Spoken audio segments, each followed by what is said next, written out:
Opa, cê tá bom? Vamos pensar nos trem muito doido, porque na provocação de hoje eu vou estar falando sobre polos ideológicos. A essência dessa provocação será sobre base ambiental, pois boa parte dos grandes debates ideológicos parecem aí uma grande briga sem sentido, pois são ideias primas que partem de um mesmo norte organizacional. Se os propósitos ambientais partem do pagamento do Estado aos indivíduos, a base organizacional parte da estruturação desse ambiente. Então, assim, todas as projeções têm a essência de conquista de um efeito que potencialize determinada categoria desse ambiente. Essa base está meio que com seus dias contados, não por uma possível evolução, mas sim por não conseguir enfrentar seus dilemas e contradições. Nessa provocação, eu vou explicar como a ideia de propósito social que é gatilhada em cima dessa base está acabando com o futuro de todo mundo e gerando toda essa briga e violência estatal que estamos vendo. Antes disso, aquele velho trato de sempre, deixe o seu like, siga o canal e considere fazer uma doação para o canal. O YouTube está amarrando a minha monetização, preciso aí do seu apoio para adquirir equipamentos e trazer mais conteúdos para todos, beleza? QR Code aqui no canto superior da tela, é aquela velha troca de sempre. Vocês me dão um apoio com like e com seguir e eu devolvo uma provocação. Eu vou trazer essa provocação de base organizacional pela perspectiva do modernismo, que ao meu ver é o principal motivador de toda essa bagunça. Entenda aí o modernismo de maneira bem elástica, vamos colocar assim, como planejamento com o objetivo de antecipar uma projeção de como determinado ambiente poderia ser no futuro. Desde, 1900, talvez em 1800 quebradinho, quando começou com essas ideias mais modernistas, todo o ambiente teve que começar a planejar o futuro. O modernismo, ele parte do princípio que a sociedade ela tem que planejar a base do ambiente para que essa base tenha uma espécie de propósito futuro. Se o propósito social é sobre o propósito da nação, dos indivíduos, a base ambiental é sobre o propósito desse ambiente. Quais potenciais, quais os leques categóricos que esse ambiente vai ter no futuro, e eles planejam esse futuro, essas categorias que eles querem, e a briga toda se dá nisso. O modernismo é um conceito de base organizacional que opera com um norte de princípios e ordenamentos focados aí no potencial do ambiente. Toda briga de qual dos arranjos sociais terão que ser usados é muito por conta dessa ideia de antecipação de projeção imagética. Então, eu projeto que eu quero um estado com muito foco industrial. Então, eu tenho que focar todo o esforço do Estado na construção de uma estrutura voltada para a fábrica. Então, todo o meu ordenamento, as minhas leis, a minha visão de mundo, tudo voltado para essa parte mais industrial. Se eu tenho uma visão de que o Estado ele tem que trabalhar o bem-estar da população, então eu vou trabalhar turismo, eu vou trabalhar garantismo, assistencialismo, e vocês já devem ter entendido mais ou menos qual o sentido dessa briga. Meio que cada um quer investir em uma antecipação diferente. Então foca nessa ideia de onde alocar o esforço, em qual antecipação, em qual projeção investir o esforço, que vocês vão entender toda essa provocação que basicamente é o paradoxo moderno. Existem vários espaços dentro das instituições do Estado e algumas visões de ideal de mundo. O que estamos vendo é o ápice de uma escalada de violência institucional, muito aí por parte de servidores públicos com vagas blindadas, não podem ser demitidos, e que dão apoio e usam o Estado ao seu bel prazer para correr atrás das suas projeções ideológicas sem medo de ser feliz. O cenário atual esse cenário de regulações é para forçar a população a não interferir na briga entre os polos ideológicos. Nós pagamos e eles, além de extrair os nossos recursos, exigem aí respeito e silêncio. A interferência da população é vista como uma espécie de trapaça política, o que é muito louco quando se analisa por perspectivas democráticas, pois pode gerar benefícios para o lado inimigo. Vamos colocar assim, eles têm dois ideais de mundo e vão resolver isso de maneira burocrática, vão se estapear no poder, e a democracia é sobre eles decidindo quem vamos escolher para obedecê-los. É como eu sempre digo, democracia é um factoide, pois ninguém ali está muito preocupado em se basear na realidade. Acho que qualquer realismo focado em efeitos práticos da realidade são ignorados. A ignorância das visões de terra prometida vão acabar queimando tudo, mas não vão aceitar dados lógicos simples. Seguir o real geraria contradições no ideal de ambos os polos, e o rebote da violência feita por eles ao tentar manter todo esse poder pode vir de maneira avassaladora, os atropelando. Só analisar aí que todo presidente que sai acaba sendo preso. Então assim, os modernistas acabam muito rápido, eles vão começar um ciclo de queima modernista muito rápida por partirem de um ideal e não de probabilidades reais. Então assim, a miragem do modernismo, talvez o seu principal problema é que o modernismo sempre está olhando para um possível futuro, e normalmente esse futuro é uma projeção ideal. Essa projeção dificilmente ela parte das probabilidades reais do arranjo que nós temos hoje. É como se alguém tivesse ovo, farinha, óleo, fermento, e ao invés de fazer um bolo, quisesse fazer uma mousse de maracujá. Ou seja, dificilmente vai dar certo. Essas ferramentas de controle que os agentes públicos estão instalando nas instituições estão gerando uma garantia de totalitarismo e blindagem da volatilidade das reclamações digitais, pois é melhor tirar postagem que ver alguém tentar resolver os problemas óbvios que eles fingem não dar conta de resolver, ou pior ainda, forçá-los a argumentar porque eles usam visões transcendentais de mundo e que já se mostraram aí ineficazes. Então assim, todo esse cenário é só uma garantia de gnose, é só uma garantia de mundo perfeito desse bando de porco. Esse novo chicote criado, questão das redes sociais, ao meu ver, é para um eventual painho Lula 4, onde a elite pública terá que resolver os problemas de eventuais crises econômicas e sociais. Se bater o Tarcísio, acho que o pessoal vai deixar o pau torar a folha mesmo, e o pessoal reclamando. Então assim, vão tornar útil esse dispositivo de destruição de discurso de ódio, o famigerado pedido de socorro digital. Então assim, por enquanto esse chicote vai passar meio despercebido. Se ficarem conversando muito em rede social, vão levar o papo para teoria da conspiração, que é tudo uma grande teoria. Então assim, esse governo Lula 3 está forçando agendas políticas de maior impacto positivista descaradamente aí antes desse período eleitoral, para chegar aí no grosso, no ápice das eleições, diluindo o ranço da população com ele, com assistencialismo populista, usando o dinheiro aí da classe média. Então assim, dá um pouco de medo? Acredito que sim, mas é meio que um positivismo emergencial. Então, quando eu falo sobre manter o tom no debate público, nem é por causa da agressividade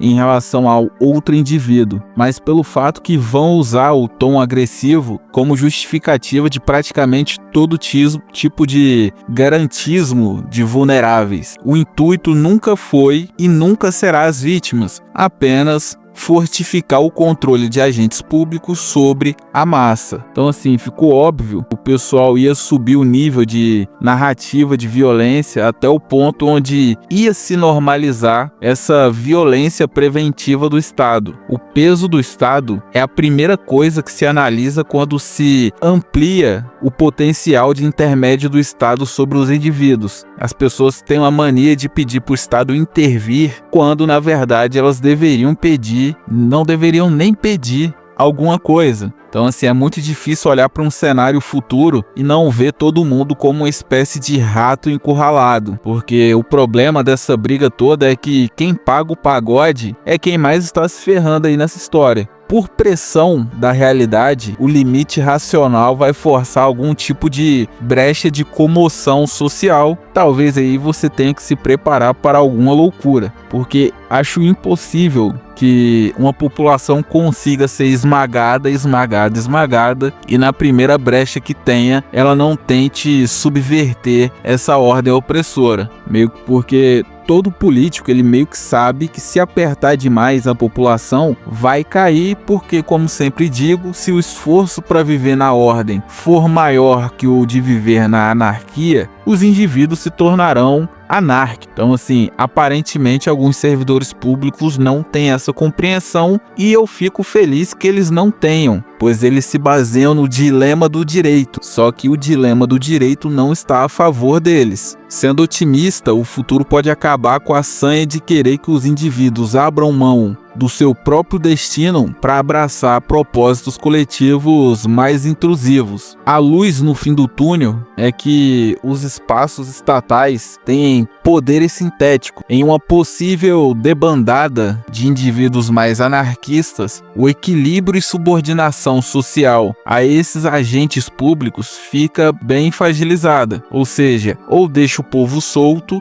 ou vão acelerar o ponto de ruptura do ordenamento, porque o dilema do direito é que o direito só existe porque existe essa subordinação dos indivíduos em relação ao seu ambiente. Se o ambiente colapsa, essa subordinação para de fazer sentido e toda essa malha de direito acaba ruindo. E é aquilo, tudo isso por conta dessa tentativa de implementação de mundo de Demiurgo. Estamos indo para o segundo bloco e eu vou trazer uma proposta de como se reduz todo esse cenário e meio que um resumo, vamos colocar assim, do porquê toda essa palhaçada acaba acontecendo. Trazendo uma proposta sobre rotação democrática, acho que é meio óbvia a afirmação de que o poder corrompe. O país, o Brasil, ao meu ver, só conseguirá sair dessa guerra tosca ideológica no momento em que não houver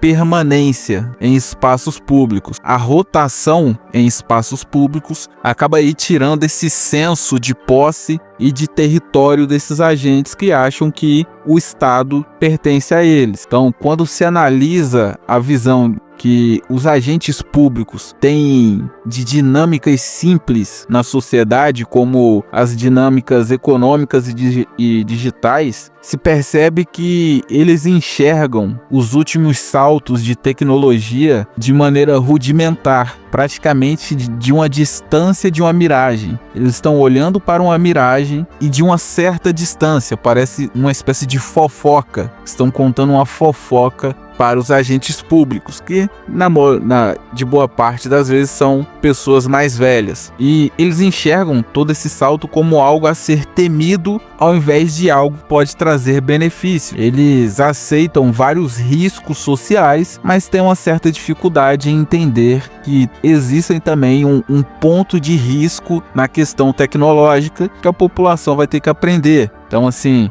acredito que no futuro, se não houver uma ancoragem estrutural, todo o debate se torna nulo. Acredito que se ao invés de votar em memes políticos, a massa tivesse que votar no partido, pega aí um PT, um PL, agora uma missão do MBL, se as pessoas votassem no partido, ao meu ver, seria mais efetivo em acabar com essas brigas toscas, pois os partidos teriam que prestar conta, senão perderiam o seu poder. meme político não tem compromisso, ele tem engajamento. Então, assim, se os partidos eles passam 2 anos apresentando as suas propostas, falou, ó, vota em mim, que no primeiro dia eu vou botar para votação todas as propostas. Se passar bem, se não passar, amém. Quem votar vai ajudar com que essas propostas sejam aceitas. Acho que reduziria toda essa bagunça e esse descontrole dos poderes, pois evitaria todo o esgarçamento da malha institucional, porque o parlamento seria um pouco mais efetivo e reduziria aí toda a narrativa de ineficiência parlamentar. Então, assim,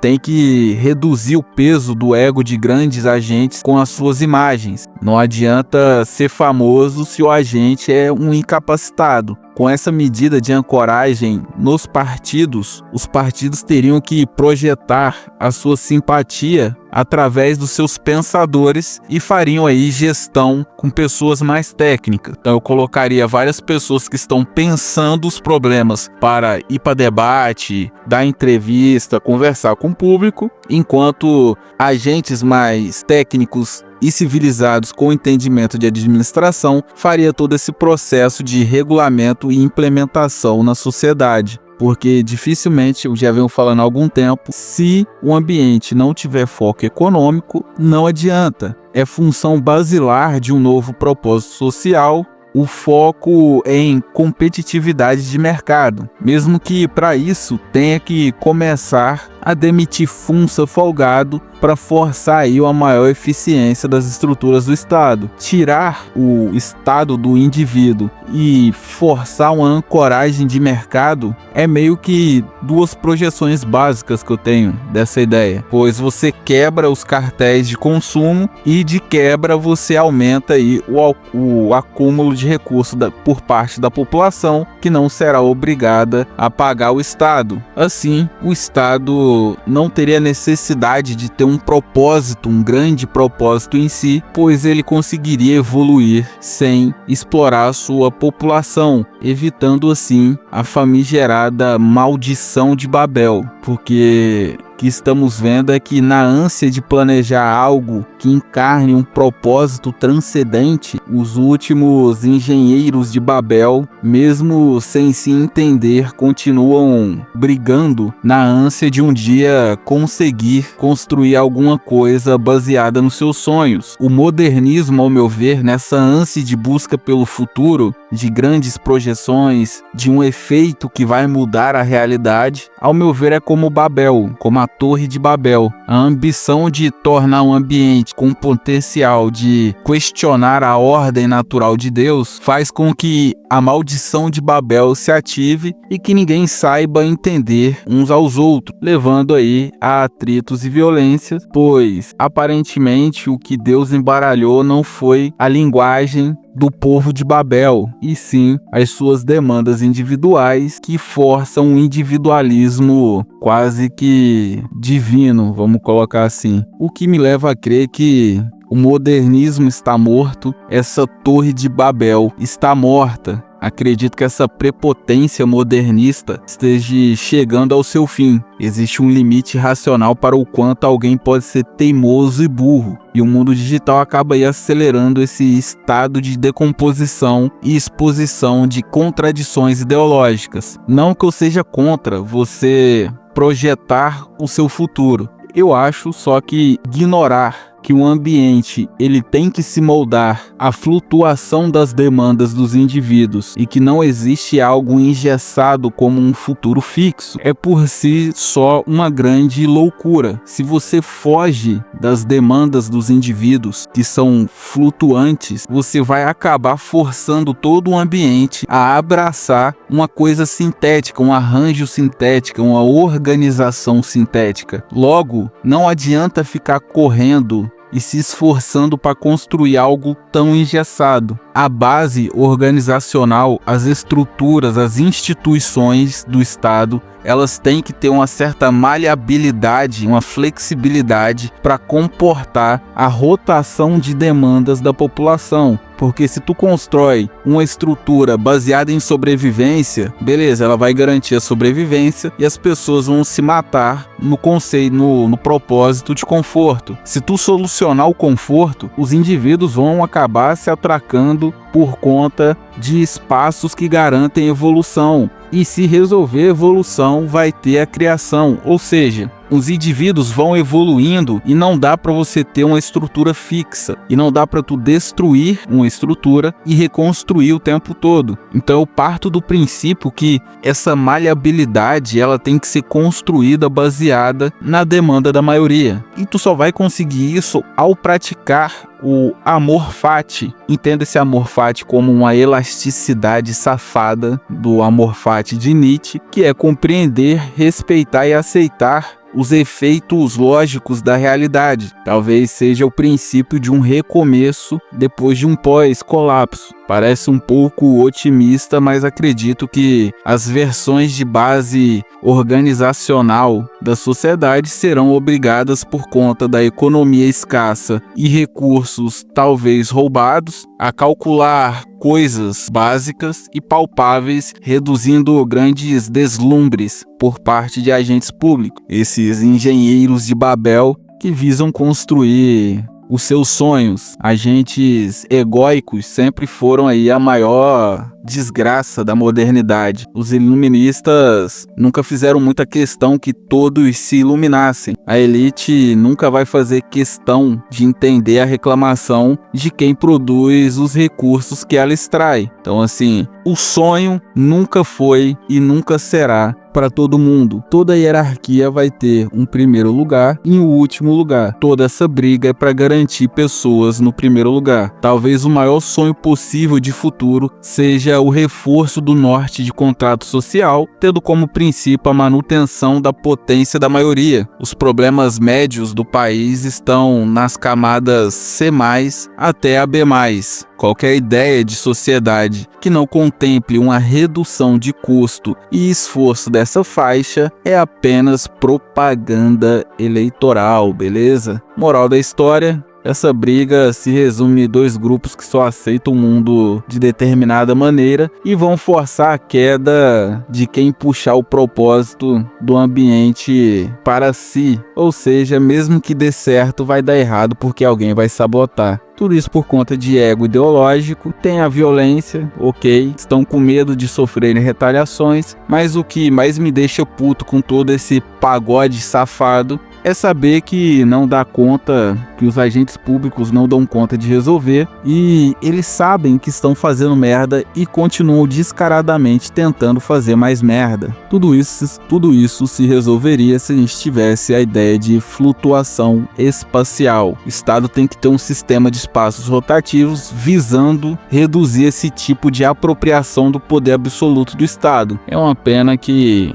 é praticamente impossível. Lamentável. Toda provocação é uma revolta de Atlas. Retire crédito desse sistema desgraçado. Retire crédito de autoridade. Busque sua emancipação por meio de ponto de anarquia. Se desvincule da margem de ação do Estado. E se for votar, evite apoiar, evite dar apoio para grandes terras prometidas. Reduzir o imposto e o Estado não precisa ir de grandes ritos de passagem, nem de grandes transformações civilizacionais. Você não precisa transcender para que um filho da mãe tente reduzir o Estado. Esse filho da mãe só precisa ter vergonha na cara mesmo. A provocação de hoje foi essa. Se te trouxe alguma reflexão, deixe o seu like, siga o canal, compartilhe aí com seus amigos e considere aí fazer um apoio, uma doação ao canal. Como eu disse antes, o YouTube está amarrando a minha monetização e está complexo de trazer mais conteúdos para vocês, beleza? Então, fique com Deus, até a próxima provocação, um forte abraço.